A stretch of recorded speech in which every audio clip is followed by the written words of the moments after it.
So it's fine. Hey everyone, how you guys doing? We hope you guys had a great Easter. And actually, before we get into all of that stuff, why don't we actually? How was your Easter, Jack? And then I'll go into mine. Yeah, it was great. I got to go home for the weekend, saw some family, went to a nice Easter brunch yesterday. My little cousin did, unfortunately, not defecate, but did, for lack of a better word, fart while sitting on my lap yesterday. So that was Oh not the gosh. highlight of my Easter brunch, but funny moment. So that will definitely be talked about when he's little now. So I'm sure when he's like 18, 19 years old, we're That'll gonna be be making fun of him for that'll it. be So, like a roasting moment. uh huh. Yeah, How sure, about sure. you? Good Easter? Yeah, good Easter. I mean, my family. We always when I'm 3 hours away from my house here, so we always leave at like noon to get me back here at a reasonable hour. And my so my family we celebrated Easter. I almost said Christmas, Jesus. Easter on Saturday evening with a Saturday dinner. My mom made her famous enchiladas, which I love. I love those things. I could eat like so many of them. But it was great. Got to see some family. Got my aunt or my dad's cousin and her boys came over for our Easter dinner. So that was real nice, and just had a great weekend at home. I mean, it's too bad that it was only a weekend. But I Mm-hmm. mean, we've got 3 weeks left of school, which is insane. Sometimes I wish that Easter was just after the school year, so we could just all, spend quality time with our family and not, send people outdoors for fast. But it's not our choice where holidays end up, unfortunately. But today we're going to be talking about a couple extensions that the Bears had made in the past week, and then we're going to be talking about who how we think the draft will go. Because that's 3 days from now, which feels like yesterday we were starting talking about it, but we never think about how fast the off season goes, and it really shows how there is no off season for football. It always seems like there's some type of off season for other sports, but football is just always just chugging along and going in some capacity. So yeah, let's get started with that. Uh, the first one that everyone knew was coming was Kyler Gordon. We signed him to a 3-year, 40 point.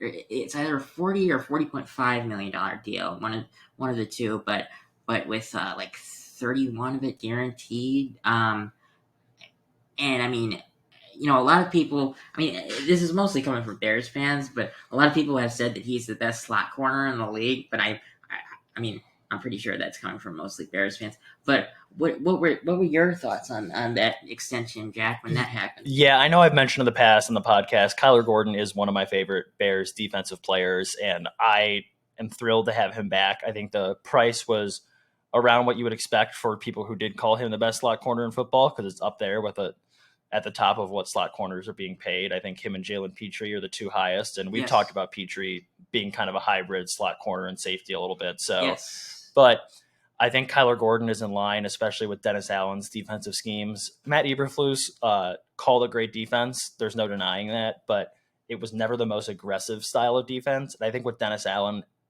kind of having control of it this year, I think Kyler Gordon could be in line for at least 5 or 6 sacks coming off the edge this year.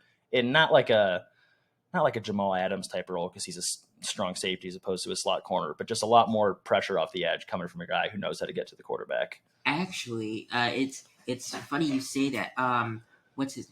Dennis Allen had a press conference a couple days after uh, Kyler Gordon signed his extension, and he did say that he does want to give Kyler Gordon a look at safety. I don't know if it's going to be successful, but I mean, I it's think it, it's and I it's think worth it, a shot looking at. I think. yeah, I think it would be like in that Jamal Adams role where he's more of like the strong safety, not in coverage as much, but like kind of like a linebacker. Yeah, almost like a pseudo small linebacker who's just moved around a lot. Okay. Well, honestly, I mean, anything that Dennis Allen wants to try, I trust because he is one of the best defensive coordinators that I have known of in the past. Probably. I haven't been watching. I have been watching football for 10 years, but I haven't known of Dennis Allen for the last 10 years. I'd say I've known him for the last 4 or 5. So I mean, he's been a great defensive coordinator for ever since I've gotten into football. I would say, but uh, but I I only know a lot about him now because he's our defensive coordinator. Um, and then we knew that Kyler Gordon was coming, but the one that we didn't expect was T.J. Edwards, and this is not us saying that Edwards is a bad player. It's just usually there's rumors going around that an extension is being explored, and uh, Edwards wasn't even known until he signed it. But he signed a 2-year, $20 million extension, which when we originally signed him, he actually only signed for 3 years, $20 million. So I mean, he did get a raise, but when you divide 20 by 3, that's like what, 6.5 ish. Yeah, like 6 and 2/3, like 6.67 million a year. But like even then, if you can get who's been one of our leading tacklers on the team for the last, we'll have him for what now 5 years and pay him a total of 40 million guaranteed. Yeah. Like if you look at it in totality, that's great. And I don't even think this is an overpay because, like I mentioned, like he's been among the team leaders in tackles. This just gives us one less position that we need to potentially address on defense in the draft. And we're going to talk about that when we go into our mock draft. But Grant brought it up, and I agree that I think offense will be at least a large focus for the certain positions we need to fill with our higher draft picks. Mm-hmm. So this just gives us one less thing we need to focus on because I know a lot of when we've done mock drafts, a lot of linebackers have fallen into that early second round area. Oh, and also, that one linebacker from South Carolina who always falls to the early second round? Knight? Yeah. Can't remember his first name. He's 25 years old. That's why he falls. Okay. I saw some video about it on, it was probably TikTok or something, but it was talking about like some of the older prospects in the draft, and he made the list. And I was like, okay, well, that makes sense why he would have fallen so much. Because he was falling to the third round. I think he's like the same age as Patrick Queen. Patrick Queen's been in the league for like, and he's he's on a second contract. So yeah, I mean, it's crazy. So like he Edwards signed for 2 years, 20 million with 16.63 or 66 guaranteed at signing, which is like 83% of it. But like. Well, like, what are your thoughts on that? Like, since that is like so, I mean, even though he got a raise from his first contract with us, that's still not like top linebacker money, which I'm okay with because it leaves us more money for the future. But I think obviously just the fact that he's not a strong side linebacker, like the fact that he's not getting to the quarterback as much, like he's not a true, like you look at some linebackers who are kind of a hybrid edge / linebacker type. He's just a true linebacker and he's going out there and making tackles. And I think that's definitely lost a little bit of its like premium position value in the NFL. Like you look at like the Bears didn't want to pay Roquan Smith because he was going to be paid elite money at a non-elite linebacker spot. Mm-hmm. And we thought that was dumb, but then we brought in TJ Edwards and he showed us that he can be productful. So I think that this is kind of what the Bears were comfortable with, and they just lucked into a situation where TJ Edwards probably feels comfortable here. He's had success here, and why uproot your family and life? I don't know what his family situation is, but like,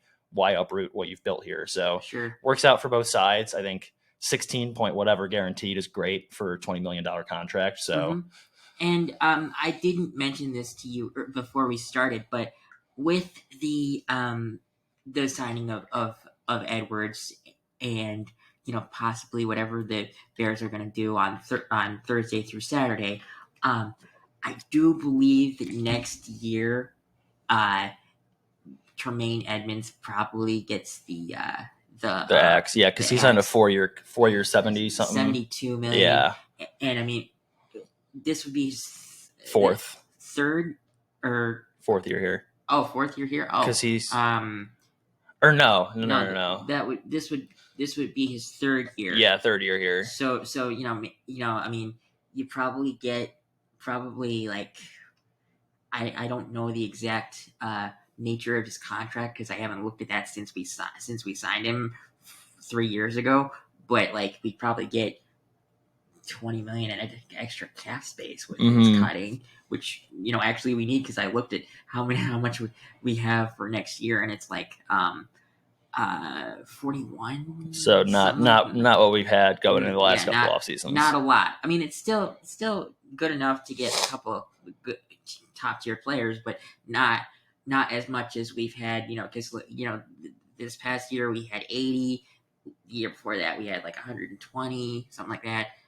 And I mean, Ben Johnson and this coaching staff, they're going to be wanting to be aggressive for certain, for positions, and they were certainly aggressive this year. And something that I will mention, and then we'll get on to the next thing about not an extension that has happened, but an extension that might want to be looked at, but still want to be like careful about. Cam Jurgens signed a 4-year, $68 million contract with the Eagles this morning, which, when you compare, because at the beginning of the offseason, Drew Dahlman was the highest paid center at $14 million. And what's Creed Humphrey making for 18? Okay. And so I'm sorry. Drew Dahlman was the second highest paid center, not the first. He was the first of this offseason, I meant. And then so Cam Jurgens is getting $17 million. So when you look at going from 14 to 17, I mean that just makes the Dahlman deal look so much better. As long as he stays on the field, fingers crossed. You got him on a very reasonable contract, and we'll see about staying on the field because he did hurt his ankle last year. But I mean, you just had to figure out that position. For sure. So the Bears did what they had to do. And so this next one is more of a hypothetical. Like it's been talked about when we traded for him, but like nothing has been in the works that we know of. But so I think that we should look to see if we could get Joe Thuney on a short term little extension, maybe like a 2-year extension, because he's on his final year of his contract, and we took the full contract when we traded for him, and he's making like 16 this year, I think. I mean, I'm not sure if he would take this, but I would try to get him to go because he's 33, going to be 30 or 32, going to be 33 this upcoming season, and high quality players of his stature, as long as they stay healthy, they can play as long as they want. Especially at the offensive line position, we've seen guys go later on in their career. We've seen guys fall off, like we saw just the other day. Who retired? Tyron Smith retired. Tyron Smith, yeah. Like he was so dominant, but always dealt with injuries and kind of forced to retire a little bit younger. But also the fact was he played great when he was with the Cowboys and decided to leave for the Jets. I don't exactly know why you'd want to leave for the Jets. I don't think the Cowboys wanted him back at that point, to be honest. Well, that's probably a good point. But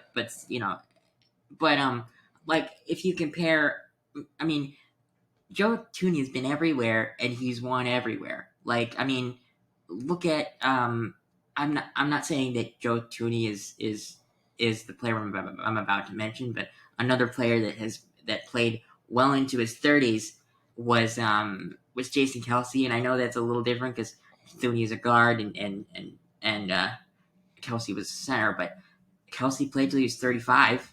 36. I mean, look at Andrew Whitworth at tackle. He played till he was 40 for the Rams, and so did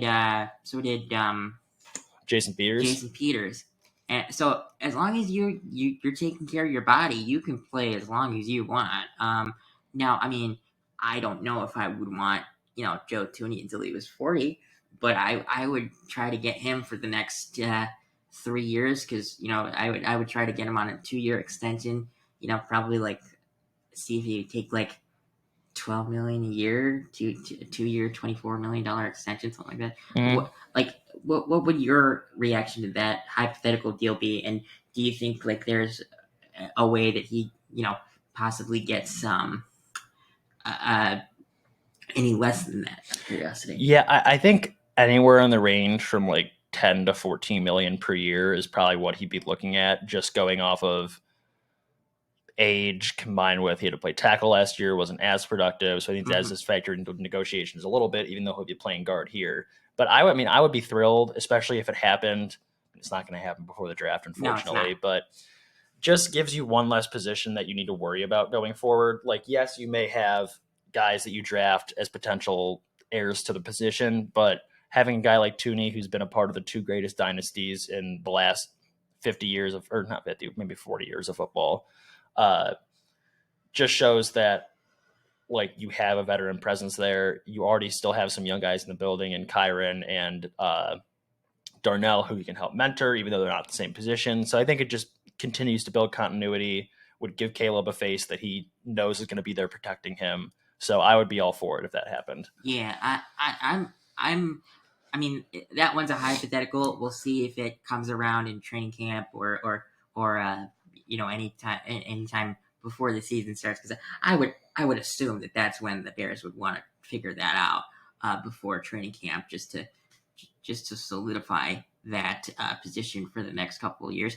But sometimes teams hold out and wait and then sign the player the next offseason. And I mean, based on what I've seen from Thuney, he's a great he's a friendly player. I mean, not necessarily when you're trying to get past him, Mm-hmm. but when you see him interact with people, he looks very very friendly. Mm-hmm. So we'll see. I mean, but that's one that I would like to see if the Bears can figure that out with their money because they don't have a lot right now. Mm-hmm. Um, but then so the next topic that we're going to talk about is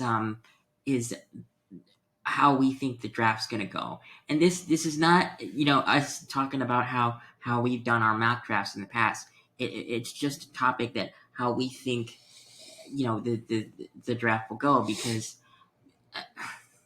the thing um about the last couple drafts is they've always they've either the Bears have been focusing on their top 30 visit list when they've drafted people, and I still think that they'll look at that for some uh, spots in the draft. But with Ben Johnson as our head coach, I mean, you and I talked about it a little bit before starting this, but why? What was one of the reasons that Ben Johnson probably came here to fix the offense and to elevate Caleb Williams? And while we have definitely improved the offense tremendously, there are still some positions that you probably want to shore up with some depth and get another player in at a certain position group like a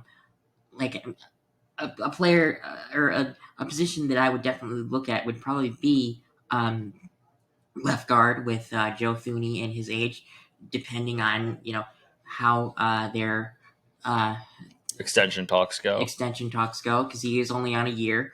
So if you want to get him someone to mentor for the year, like a guy like Dylan Fairchild from Georgia, or maybe a guy like um, Tyler Booker if he's available, at a certain spot that we have, or a guy like Jonah um, Savannah.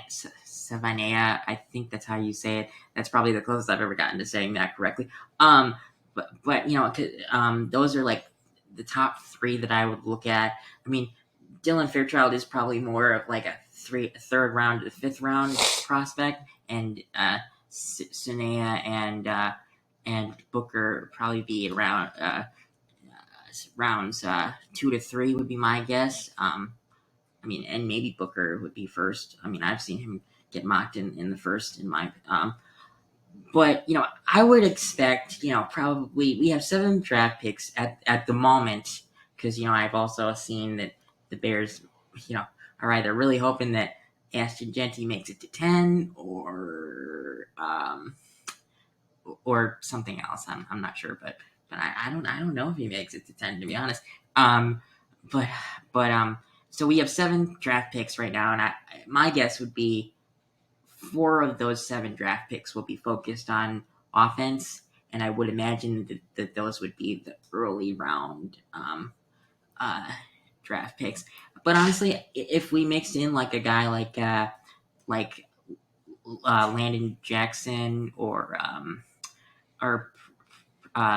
Princely from Ole Miss.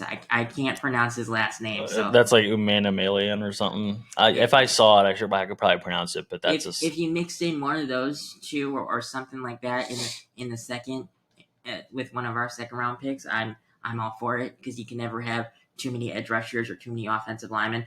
But what would your first 2 days most successful be in your personal opinion, Jack? Yeah, I think it all definitely depends on who falls to where, because I think the best strategy in any draft is just draft the best player available. We've seen it with the Eagles in recent years, but I think what we were saying, I think 2 out of our top 3 picks should be offensive players. That's kind of what I would look at. Maybe as we get later into the draft, things will change based on who's available, but I do think that they spend at least 2 of 10 and then the 2 second-round picks on offense. And hopefully 10 is Genty. Maybe 10 ends up being the defensive player, and they take 2 offensive players in the second round. But I definitely do agree with your strategy because there's glaring holes at wide receiver 3. Ben Johnson clearly wants another running back. We could always use help on the offensive line, like you mentioned, even though we addressed it this offseason. Left guard is still somewhere we could address. Left tackle is still somewhere that people have constantly been talking about, whether or not Braxton Jones is the future of what the Bears are trying to do in the offensive line. So I think there definitely is a lot of spots they can address with those early draft picks, and it'll be curious to see how they do it. Yeah, and I read an article. That said what the Bears will most likely do throughout the draft, and it did say that the first round will most likely be running back or left tackle. Now, this was also on a website that sometimes is wrong, and they're just trying to get clicks for stories. But sometimes I believe them, sometimes I don't. So I mean, it, I mean, we're 3.5 days away from the draft because it's 11 o'clock right now, and the draft doesn't start till 7 o'clock Something like on that. Thursday. And and if we stay at 10, we're not picking until probably 8:20 ish, because there's in the first round you get 10 minutes to pick, and that is without trades or anything else, and you also have to give it a little leeway because even though the television says that the draft starts at 7, there's always something that the commissioner says. There's always something that's talked about for 10 minutes before the draft actually opens. So really, the draft doesn't open until 7:10 or 7:15, and that's when it actually starts. But should we hop into our mock draft? Yeah, let's do that. I don't know. We don't know yet, and it's all pure speculation. But at this point, we've been talking about it for a while, so it is at least decently informed speculation. But let me share my screen here so you guys can see this. All right, so I'm gonna hop in here. Enter draft. All right, let's see how this goes for the start of this. And there's a complete possibility that this could be the most accurate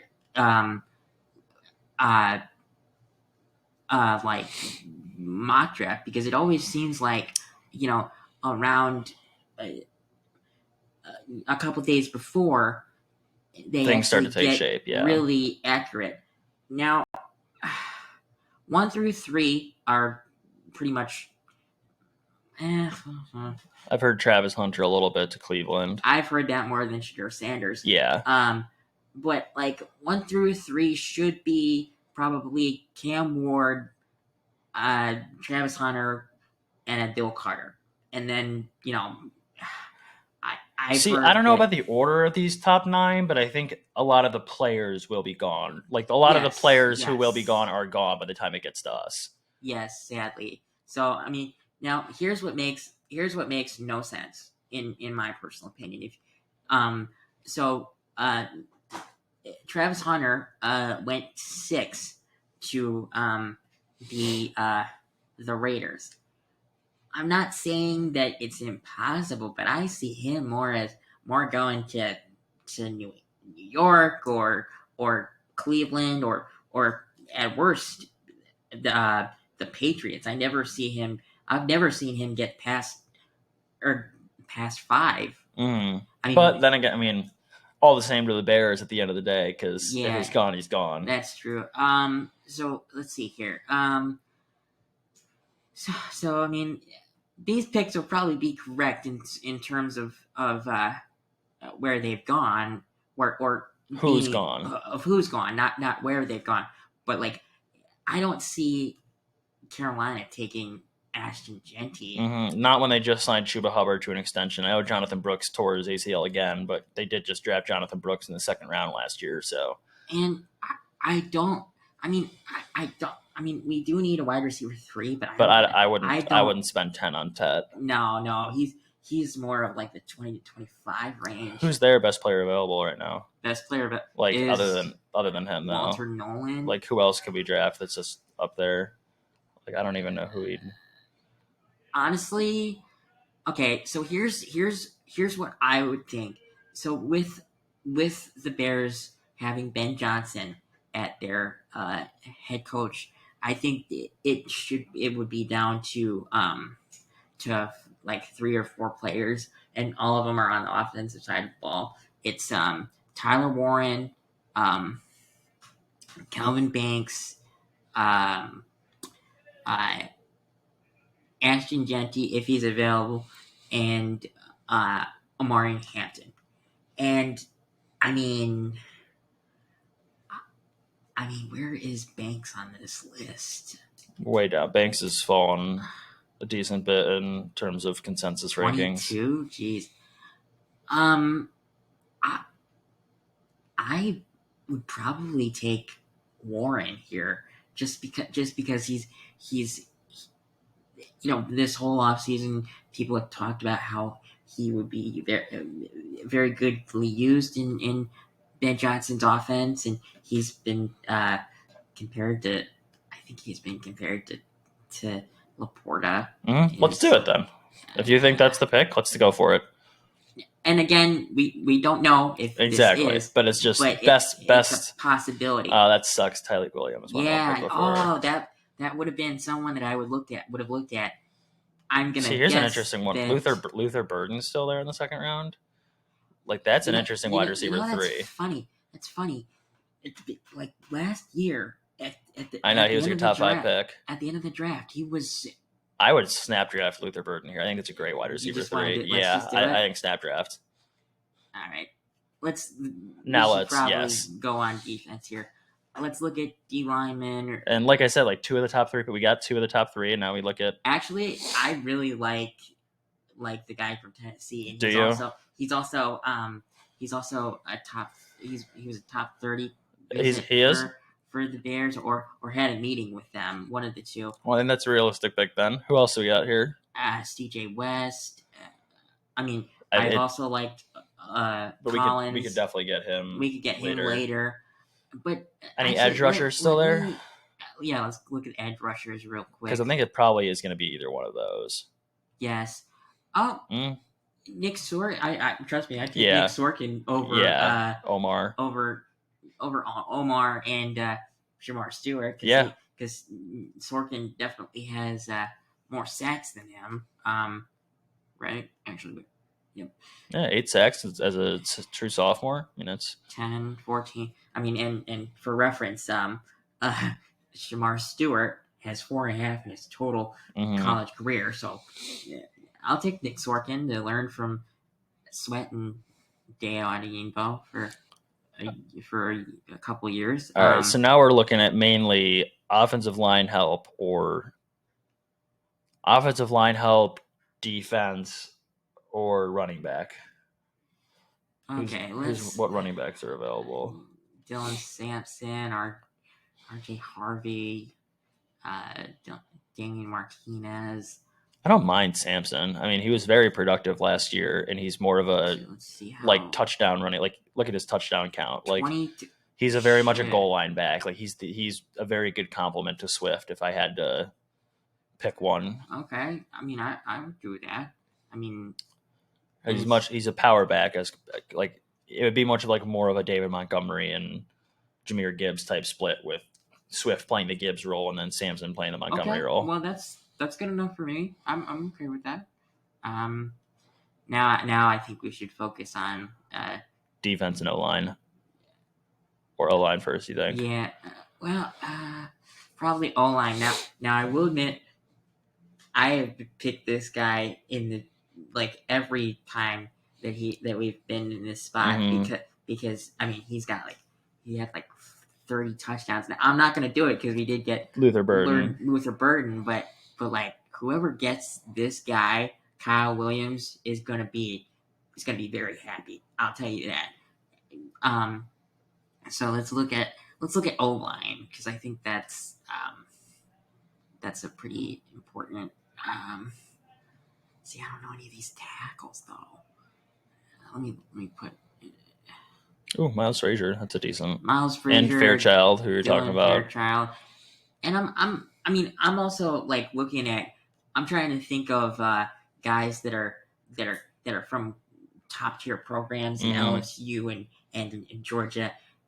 Well, they might not always, produce the best offensive lineman. Get a higher hit rate. You're coming from a good program that always at least gives you a better chance to hit at that point. Agreed. So I mean, let's go Fairchild. Someone we talked about and fits that position of guard that we need. He's the specific person you mentioned that Thuney can mentor. So that's perfect. And honestly, anyone that we pick at that position is gonna get a great mentor for Thuney. It doesn't necessarily matter.